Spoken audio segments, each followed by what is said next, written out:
दोस्तों, आपको ये जो वीडियो दिख रही है सोशल मीडिया पर बहुत ज्यादा वायरल हो रही है, लेकिन इस वीडियो की जब सच्चाई जानेंगे तो आपके पैरों के नीचे से जमीन खिसक जाएगी।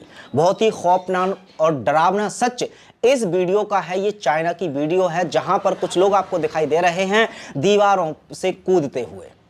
आखिरकार चाइना में फिर से कहर बरपाने का क्या कारण है?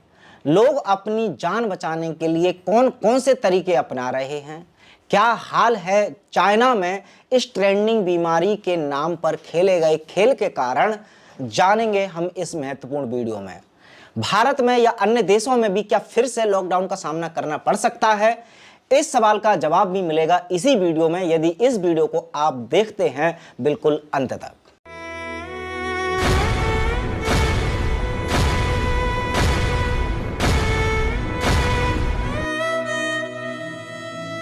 नमस्कार, मैं हूं सुमित आजाद और अवेकन भारत की इस नई वीडियो में एक बार फिर से आपका बहुत बहुत स्वागत है। चैनल को सब्सक्राइब नहीं किया तो कर लीजिए यदि आप भी जानना चाहते हैं रेगुलर बेसिस पर राष्ट्रीय और अंतर्राष्ट्रीय षड्यंत्रों के बारे में और उनके समाधानों के बारे में। तो अभी हाल ही में एक वीडियो काफ़ी वायरल हो रही और ये खबरें भी चाइना से निकल के आ रही हैं। जिस चाइना से ट्रेंडिंग बीमारी का खेल शुरू हुआ, अब इतने दिनों बाद पूरे विश्व में ज़्यादातर सभी देशों से इसका डर और इसका खतरा लगभग ना के बराबर हो गया है, काफ़ी कम हो चुका है। लेकिन चाइना अभी भी इस कहर से जूझ रहा है। लेकिन इसकी एक्चुअल वजह क्या है ये बहुत कम लोग जानते हैं, वो जानने का प्रयास करेंगे। सबसे पहले इस वीडियो के बारे में बता देता हूं। ये जो वीडियो आपको स्क्रीन पर दिख रही है इसमें कर्मचारी है आईफोन कंपनी का जो मेन गेट था वो लगा दिया गया। अच्छा, आपको बता देता हूं कि जो आईफोन की कंपनी है उसके पास में ही जो एरिया है वहां पर पूरी तरह से तालाबंदी कर दी थी, वहां पर पूरा लॉकडाउन लगा दिया।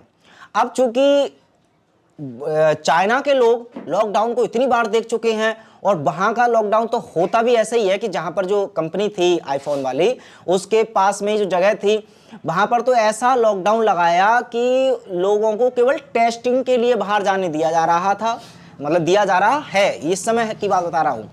तो बाकी का इतना खतरनाक लॉकडाउन कि अब पूरी तरह से उनको ताले में बंद कर दिया है। तो अब ऐसे में जो आईफोन कंपनी में जो कार्य कर रहे थे कर्मचारी, उनको आशंका हुई कि हो सकता है कि अगर इस एरिया में भी अगर लॉकडाउन लग गया तो सभी कर्मचारियों को कंपनी में ही बंद होना पड़ेगा। और ऐसा हुआ है। इंस्टीट्यूट, कोविड के जो पार्क हैं, बहुत सारी चीजें बंद कर देते हैं और उनको जाने की अनुमति तब दी जाती है जब उनका पहले टेस्ट कर लेते हैं, नेगेटिव रिपोर्ट आएगी तो जाने देंगे, वरना वहीं पर बंद रहना पड़ता है। तो इतने हाहाकार हो रहा है और जनता त्राहिमाम कर रही है चाइना की। लेकिन अब इसकी असली वजह क्या है कि क्या सच में फिर से वो ट्रेंडिंग बीमारी चाइना में आ गई है, वो लोगों की जान ले रही है, उसकी वजह से ये सब कुछ हो रहा है? तो जवाब है ना। इसकी असली वजह है एक पॉलिसी जो कि चाइना में लगी हुई है, उसका नाम है जीरो कोविड पॉलिसी।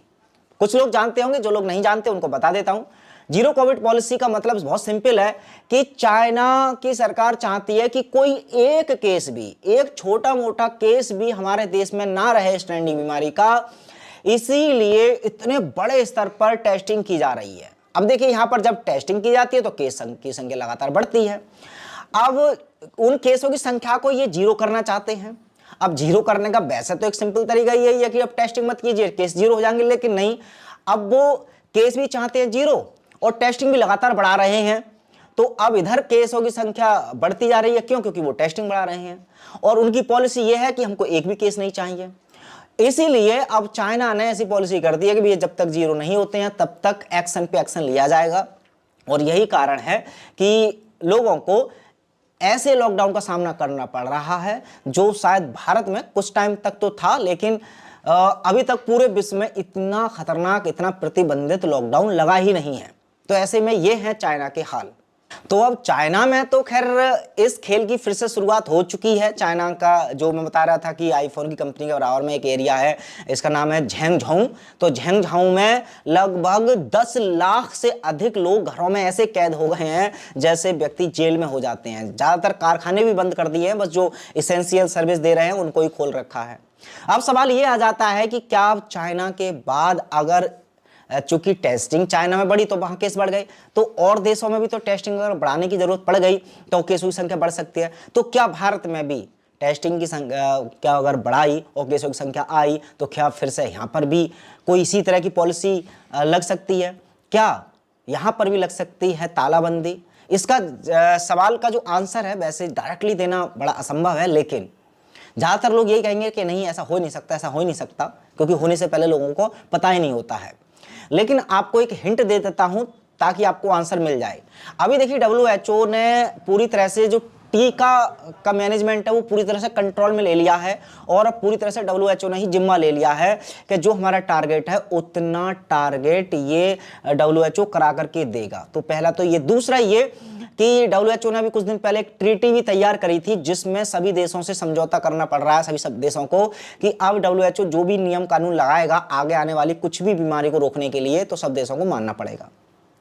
तो अब इस तरह से ये जो WHO के इनके जब संकेत मिल रहे हैं कि अब ये कुछ रिस्ट्रिक्शंस लगभग लगातार बढ़ाएंगे और देशों को मानना पड़ेगा, तो इससे आपको क्या लगता है कि क्या सच में जो पूरे अंतर्राष्ट्रीय स्तर पर सभी देशों को समझौता हुआ है जिसमें कि भारत भी शामिल उनको भी होना पड़ेगा, तो क्या और देशों को देख करके, जैसे और देशों में अगर लॉकडाउन फिर से शुरू हो गया, क्या भारत में भी फिर से लॉकडाउन शुरू हो जाएगा? कमेंट बॉक्स में बताइएगा जरूर।